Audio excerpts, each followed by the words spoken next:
ہے تو پاس ہو جاتا ہے، لیکن بڑا اسے بھی رٹا ہی لگانا چاہیے، یہ اسے سمجھنا چاہیے۔ تو اس لیے میرے دوستو آئیے مل کے سمجھیں اس بات کو، وہ ہمیشہ سے ہے اور ہمیشہ رہے گا۔ وہ جو ہمیشہ رہے گا وہ کب تک ہے؟ جی یہ جو ہر شے فنا ہونے والی ہے تو اس کے بارے میں ہمارا عقیدہ کیا ہے؟ کل من علیہا فان ویبقى وجہ ربک ذو الجلال والاکرام، وہ ہمیشہ رہے گا، وہ ہمیشہ رہے گا، اس کے لیے خاتمے کا کوئی تصور نہیں، نہ اس کی کوئی ابتدا ہے اور نہ اس کی کوئی انتہا ہے۔ آئیے ذرا اپنے بارے میں بھی غور کیجئے۔ اے حضرت انسان جسے اللہ نے احسن تقویم میں خلق کیا ہے، آپ کا اپنے بارے میں کیا خیال ہے؟ آپ کب تک رہیں گے؟ میں سوالی انداز اپناتا ہوں تاکہ آپ کو سوچنے کا اچھا موقع ملے۔ آپ سوچئے اور ایک صلوات پڑھیے۔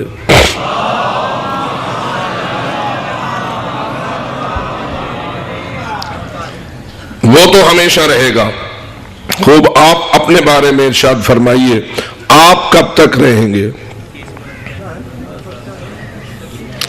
چونکہ واضح تعلیم یافتہ افراد موجود ہیں، میں ان سے معذرت خواہ بھی ہوں، بسا اوقات ایسے چھوٹے چھوٹے سوال کرتا ہوں جو سوال عام طور پر بچوں سے کی جانے چاہیے، لیکن کبھی کبھی دل چاہتا ہے کہ بڑوں سے بھی پوچھے تو صحیح، وہی بچے ہو یا کچھ بڑے ہو گئے ہو، یعنی وہی بچپن والی باتیں یاد ہیں یا کچھ ان پہ سوچا بھی ہے اور آگے بڑھے بھی ہو۔ اس لیے کہ جتنا تدبر کرو گے، جتنا تفکر کرو گے قرآن کے بارے میں، محمد و آل محمد کی تعلیمات کے بارے میں، اتنا ہی تمہارے اوپر اللہ کا فیض بڑھتا چلا جائے گا اور اتنا ہی تمہارے اوپر خالق کی نعمات میں اضافہ ہوتا چلا جائے گا۔ اس لیے میں آپ سے عرض کر رہا ہوں، اس خالق کے متعلق تو ہمارا ایمان اور عقیدہ یہی ہے کہ وہ ہمیشہ سے ہے، ہمیشہ رہے گا، نہ اس کی کوئی ابتدا ہے اور نہ اس کی کوئی انتہا ہے۔ لیکن یہ انسان جس کے اوپر فخریہ طور پر اللہ کہتا ہے کہ لَقَدْ خَلَقْنَا الْإِنسَانَ فِي أَحْسَنِ تَقْوِيمٍ، ہم نے اسے احسن تقویم میں خلق کیا ہے، اس انسان کے متعلق رب کریم کا فیصلہ کیا ہے کہ اس انسان کو اس نے کب تک رکھنا ہے؟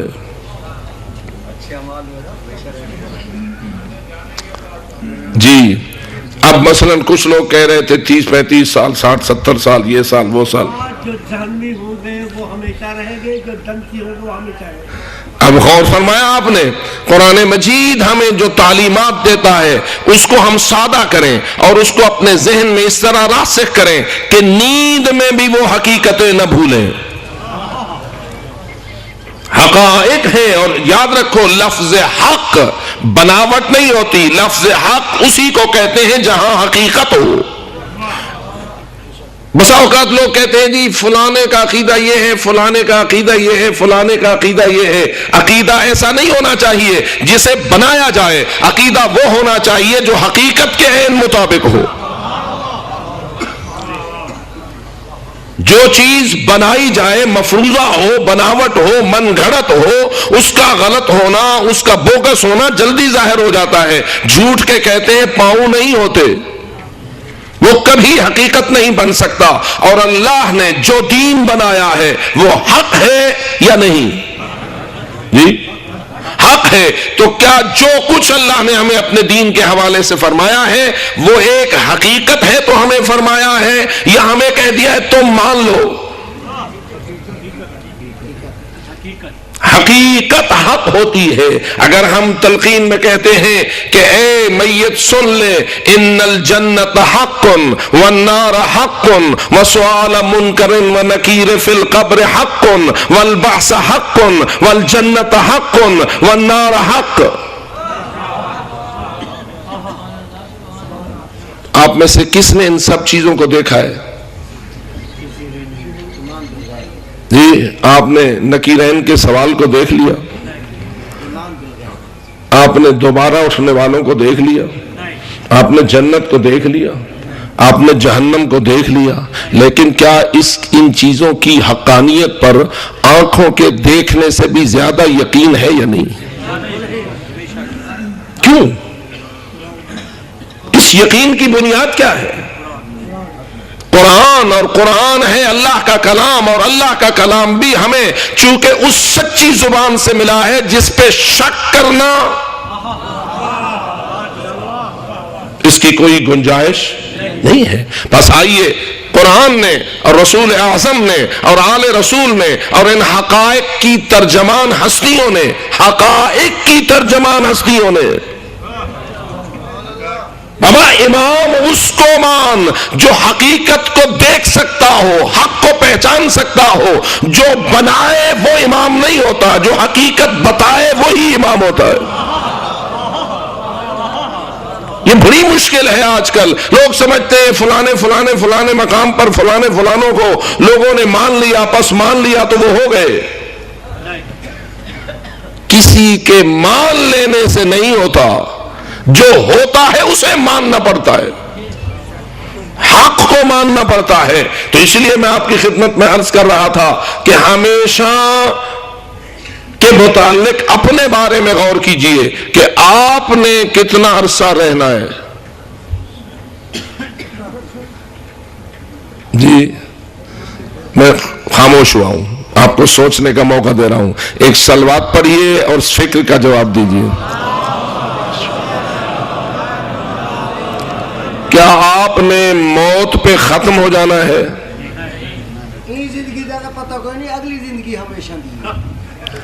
میں کسی زندگی کی تقسیم کی بنیاد پر سوال نہیں کر رہا، میں مطلقاً زندگی کے بارے میں سوال کر رہا ہوں۔ تیرے رب نے تجھ انسان کے متعلق یہ فیصلہ کیا ہے، جس کو میں نے انسانی زندگی عطا فرمائی ہے اسے میں نے ہمیشہ رکھنا ہے۔ پھر ذرا غور کرو اس بات پر، جو انسان ہونے کے شرف سے مشرف ہوا ہے وہ ذرا اپنے بارے میں الہی منصوبے پر غور کرے، رب کریم کے پروگرام کا جائزہ لے، اس لیے کہ رب کریم نے اپنے پروگرام سے آگاہی کے لیے ہی قرآن کو نازل کیا ہے، اور اس آگاہی کے لیے محمد مصطفیٰ صلی اللہ علیہ وآلہ وسلم کو بھیجا ہے، اس آگاہی کے لیے آل محمد کو وارث پیغمبر بنایا ہے، اسی آگاہی کے لیے آل محمد نے اپنی قربانیاں دی ہیں، کبھی کربلا میں، کبھی شام میں۔ اس لیے آئیے غور کیجئے، ہم میں سے ہر ایک نے موت تک رہنا ہے یا موت کے بعد بھی رہنا ہے؟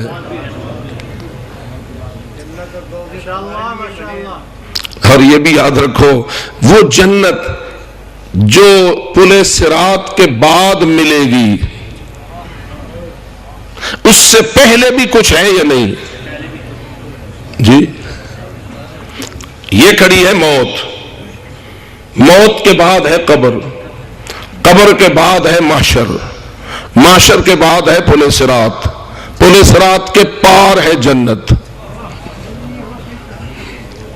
یہ ہے حقائق ہے یا نہیں؟ اور پل صراط کے نیچے کیا ہے؟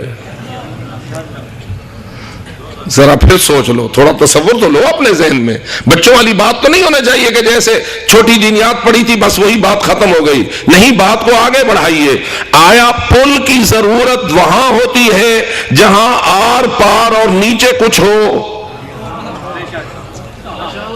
ایک کنارہ ادھر ہو، ایک کنارہ ادھر ہو، درمیان میں خطرہ ہو، تو اس کے لیے پل کی ضرورت پڑتی ہے۔ آپ نے پل سے گزرنا ہے یا نہیں؟ جی محشر سے پہلے یا محشر کے بعد؟ جی محشر کے بعد۔ اور محشر سے پہلے کیا ہے؟ جسے کہتے ہو برزخ، جسے کہتے ہو قبر، اور قبر سے پہلے ہے موت، موت سے پہلے بیٹھے ہوئے۔ اب آپ کا یہ سفر ہے، سفر ہے کتنا لمبا؟ زیادہ تر لوگ کہتے ہیں جی موت تک بس کیا پتا کتنا ہے، بس آ جائے گی موت۔ میرے دوست تو اپنی فقط موت سے پہلے والی زندگی پہ اپنی فکر کو محدود نہ رکھ، بلکہ اگر سچا مومن ہے تو اس زندگی سے زیادہ تجھے اس زندگی کی فکر ہونی چاہیے، اس زندگی سے زیادہ تجھے۔ لیکن ذرا فرمائیے، یہ جو شب و روز 24 گھنٹے کے بنتے ہیں، ہم ان 24 گھنٹوں کو کس کے لیے زیادہ وقف کرتے ہیں؟ موت سے پہلے کے لیے یا موت سے بعد کے لیے؟ عموماً ہماری تگ و دو، عموماً ہماری کوشش، عموماً ہمارے منصوبے، عموماً ہمارے سارے پروگرام، یہ سارے کے سارے کس چیز کے لیے ہوتے ہیں؟ موت سے پہلی والی زندگی کے لیے یا موت سے بعد والی زندگی کے لیے؟ تو بتائیے، موت سے پہلے والی زندگی زیادہ ہے یا موت سے بعد والی؟ تو کتنا عقل مند ہے وہ شخص جو اس ابدی زندگی کے بارے میں نہیں فکر کرتا، زیادہ فکر اس عارضی زندگی کے بارے میں کرتا ہے۔ اسی لیے قرآن کہتا ہے قد افلح المؤمنون، فلاح پا گئے وہ جو مومن ہو گئے۔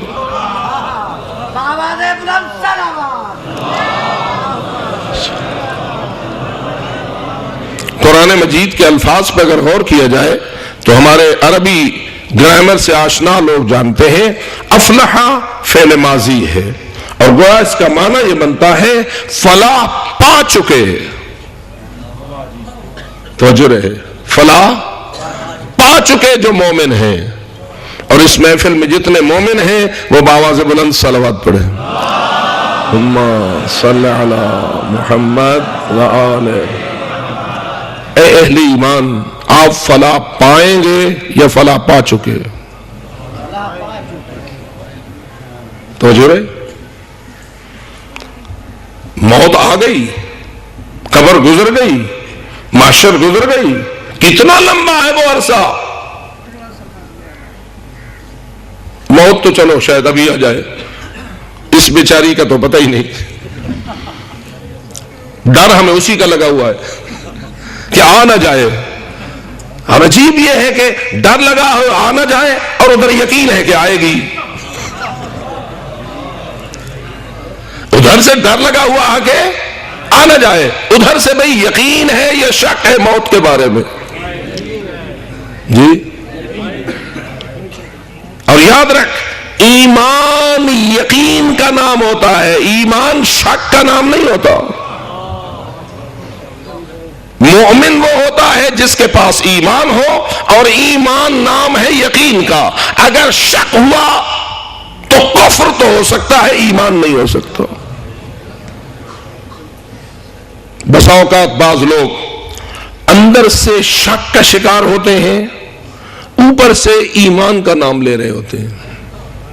اور اگر آپ ناراض نہ ہو تو ایک گستاخی میری برداشت کریں، یہ خطرہ ان پڑھوں